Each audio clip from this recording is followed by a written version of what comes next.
Good afternoon. So today in Saskatchewan, we have 19 active fires, 265 so far this year, and that's in comparison to 159 this time of year, which is our 5-year average. We continued to work on these fires to achieve containment with the intent of getting folks repatriated back into their communities and these fires secured while we have the advantage of favorable weather. To do that, we have Type 3 firefighters have joined our ranks on some of these fires, and we still continue to get out-of-province assistance from a number of agencies while we do that. Currently, the updates I have on the fires that are of note is the shoe fire has not grown in size in the last number of days, currently listed as 40% contained is our estimate on that fire. The Pisu fire, which is the one by L'Orange, has also not grown in size, is currently listed as 20% contained. And the Wolf fire, which is in the Denair Beach area, is listed at 30% containment. We still have a number of highways that are impacted, but for access, which is Highway 912, Highway 927, Highway 167, and Highway 106 by the Creighton entrance from the west. Also an update, so we have currently still about 2,000 people evacuated, 300 of those being supported by the Public Safety Agency. But we are seeing movement. We expect to see repatriation of Wayland Bay starting later today and tomorrow. We're looking at an estimate of Creighton and Denair Beach repatriating on June 22nd, which is Sunday. And we're looking for an announcement update on East Trout Lake later today on their status and when they may be able to return for assessments and seeing their properties as well. Values confirmed to date that have been burned by fire, 1,931. 299 of those are houses, 60 of those are cabins. In addition, of note, the agency has been working with government partners to redistribute and allocate $3.8 million to communities for distribution to those impacted by evacuation activities. And again, that's $500 per resident over the age of 18 in those locations. And we will also be directly taking care of that activity as an agency to Denair. So we will be able to make arrangements to get them their recovery dollars once they repatriate here early next week.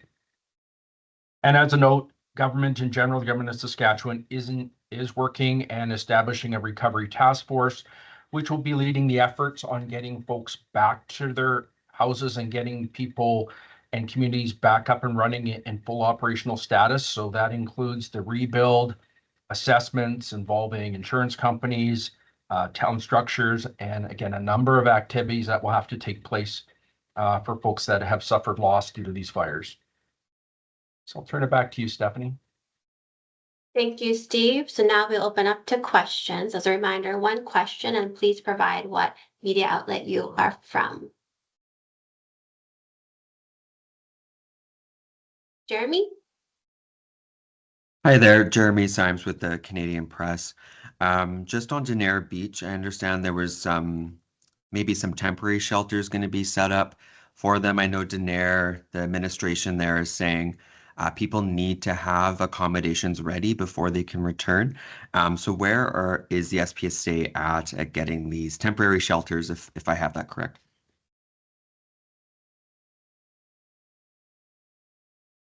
I can grab that, Steve. Thanks for the question.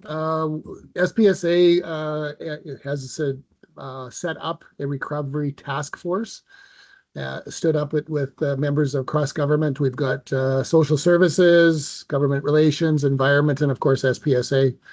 We will be meeting with those community leaders early next week and to determine what those needs are and how quickly we can address them. I have been personally in contact with the leadership of both Denair and Creighton, And we will, again, do that needs assessment and how quickly to support either in a temporary or more of a permanent fashion while the communities are being rebuilt. So I don't have a timeline, but I do know that we will be meeting with those community leaders next week. Thank you, Marlo. Any other questions?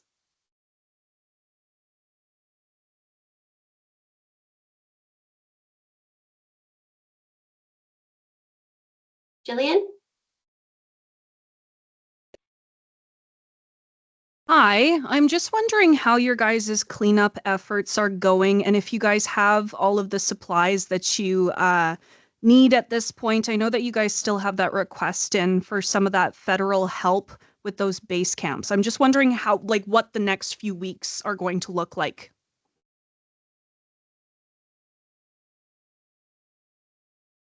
Steve, I'll let you take that one from a SPSA, repatriation.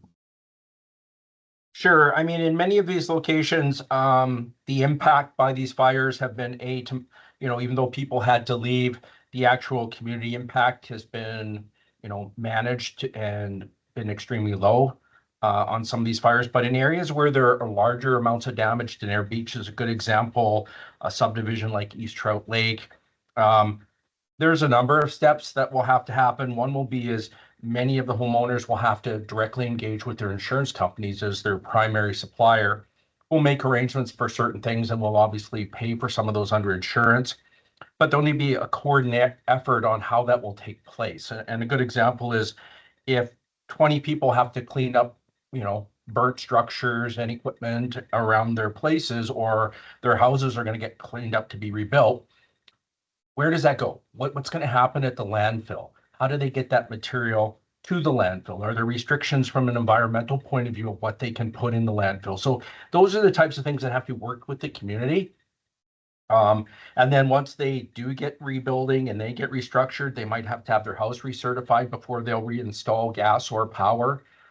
So there's certain steps that will have to take place, and it has to be done in a very organized fashion. As you can imagine, you can't have 229 people all independently trying to talk to the town about getting their service and their power hooked up on the same day. It's just not, it's going to have to be a scheduled, organized event. So that's one of the reasons for the recovery task force, is to deal with those types of issues. Some of them may be very unique to a house or to a property, and some of them will be very common to almost every structure that was impacted, whether it was fully burnt or just partially burnt. So lots of work to come. And that's one of the reasons why I think we will be engaging with those community leaderships, because even in those communities, each one will be slightly different on services as well. Thank you, Steve. Any other questions? Jeremy? Yeah, thank you. Just the number of values that have been lost. Do you have like a more fulsome breakdown? I know you provided the Danair Beach one, I think, a couple days ago, but do you have any update on other communities?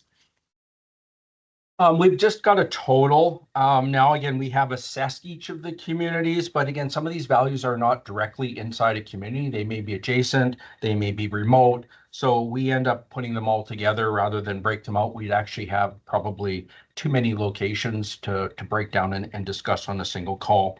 But we did break them down into categories. Like we said, we know it's 299 houses at this point, actual residences where people live full time, 60 cabins, which would be more of the recreational type cabins where it's not fully occupied year round, and vehicles. And vehicles are things like cars, trucks, motorcycles, just like you park in front of your house in the city of Saskatoon.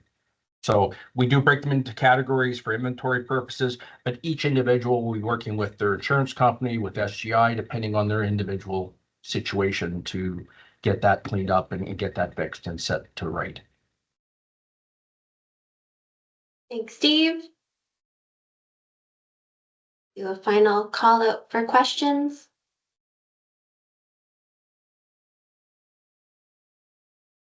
Jillian?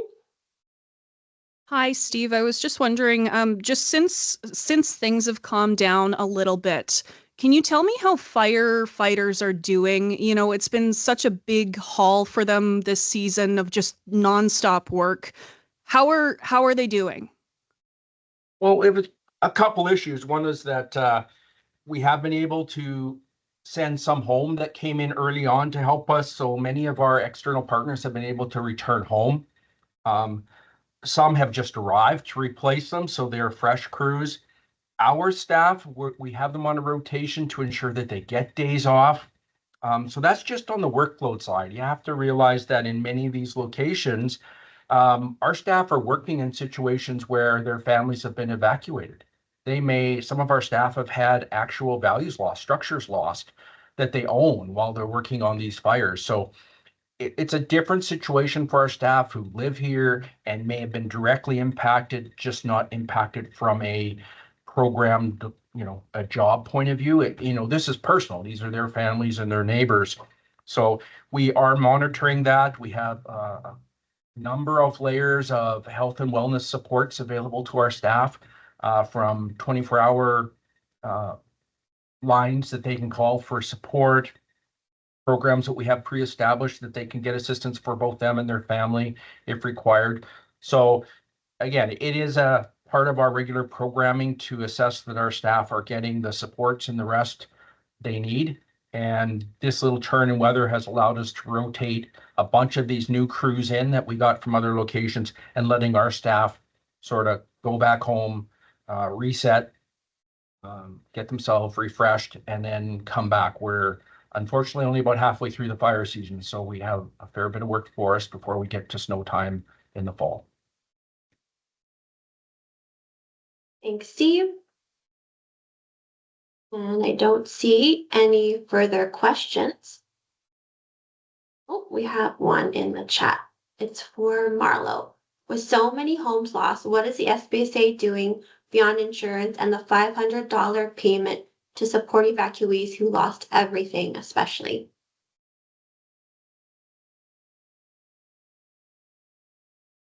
Thanks for the question. That is one of the I guess objectives of the recovery task force. What is the true need for different individuals? We have some funding. We do know that there's some dollars from the Red Cross that will probably also be rolled up out at some point in time. But the recovery task force really will look at case by case basis and work with communities to support those individuals that have, unfortunately lost everything. So it's not going to be a short-term solution, and we will work with the coming days, weeks, months, and year if we need to truly support the individuals that have lost so much. Thank you, Marlo. Okay, and final call. Looks like we have no further questions. So with that, that concludes our media availability for today. Thank you, everyone. Have a safe rest of your Friday.